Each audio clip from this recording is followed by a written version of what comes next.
Muchas veces cuando vemos una obra o un cuadro, por ejemplo, en un museo o escuchamos una pieza de música en concreto y nos fascina, pues oye, uno se plantea cómo ha llegado el artista a crear esto, cómo se le ha podido ocurrir, cuál es la historia que hay detrás, cuál es el proceso, esto lo ha hecho de un día para otro, le ha llevado meses, tiene algún sentido, o sea, nos hacemos muchas preguntas.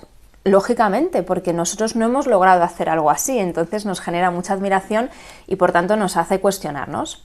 Bueno, el proceso creativo de cada artista es diferente y esto es así, podemos leer muchos libros, podemos entrevistar a muchas personas de distintos ámbitos artísticos y nos dirán cosas diferentes. Ahora, sí que es verdad, si hacemos una especie de súper resumen, sí que es verdad que hay como una combinación entre dos mini procesos. Uno, dejar que las musas inspiren y dos, poner a las musas a trabajar. En cualquier caso, vamos a centrarnos, porque esto es la psique de Beethoven, ya lo sabéis, vamos a centrarnos en el compositor Beethoven en esta ocasión, aunque si os interesase mucho hablar del proceso creativo, podríamos crear un vídeo al respecto. Voy a hablaros de 5 aspectos que tienen que ver con el proceso creativo de Beethoven. Yo creo que la quinta es la que más os va a sorprender. Pero bueno, empezamos. El primer aspecto del que os quiero hablar respecto a ese proceso creativo de Beethoven es la rutina que él tenía. Nosotros tenemos recogido, gracias a otros autores que se han dedicado a investigar esta parte de él, pues tenemos recogidos datos sobre cómo era su rutina en general de trabajo. Sabemos que se levantaba temprano, sabemos que respetaba mucho la hora del desayuno y se ponía a componer, se ponía a trabajar unas cuantas horas, 2, 3, 4 horas, salía, esto lo interrumpía y salía a veces a pasear, hacía grandes recorridos por los parques, por la naturaleza, en función de donde él estuviera en ese momento. Regresaba, almorzaba o a veces almorzaba fuera. En muchas ocasiones le gustaba también socializar y tratar con amigos, visitar alguna taberna, leer los periódicos, hablar con gente, con familias con las que tenía mucha amistad, y normalmente se trataba de acostar relativamente pronto, porque a la mañana siguiente el trabajo volvía a empezar temprano.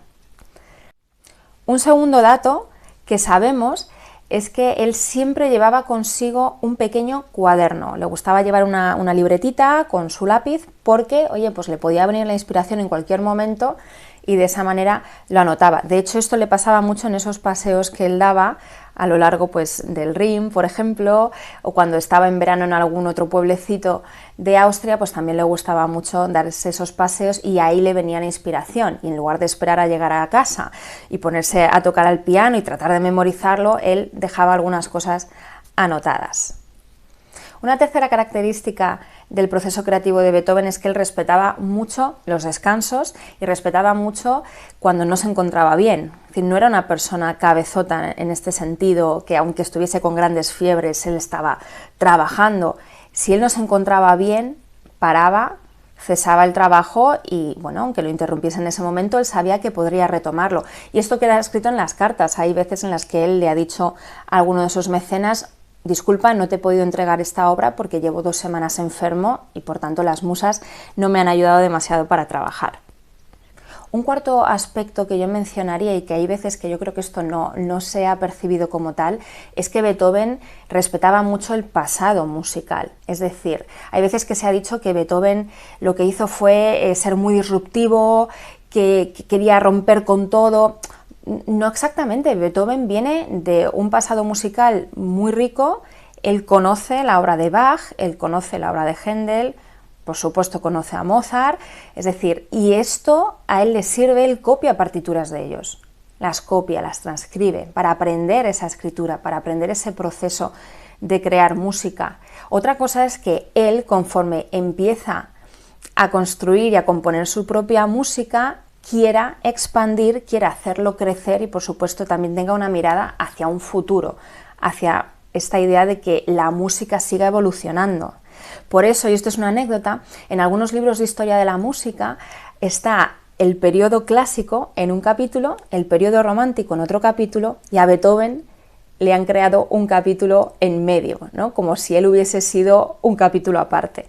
Pero lo que sí que es cierto es que él bebe mucho del pasado y lo respeta muchísimo, y luego lo que hace es mirar hacia el futuro. Y el quinto y último aspecto del que quiero hablar, y yo creo que este sí que puede generar un poco de cortocircuito, es que seguramente que pensáis o pensamos, o en general se piensa, que Beethoven soltaba todo su caos mental, todos sus conflictos emocionales, toda esa impulsividad en la música. Y resulta que Beethoven era bastante más racional. Beethoven conocía muy bien la teoría musical, ya lo he dicho antes, él aprendió de grandes maestros, conocía muy bien lo que ya se sabía acerca de cómo se podían transmitir emociones según con qué tonalidades se trabajase, eso él lo sabía, y entonces cuando él trabajaba lo hacía con muchísima cabeza. Es decir, que la composición de Beethoven es bastante más racional de lo que tú y yo pensábamos hace un tiempo.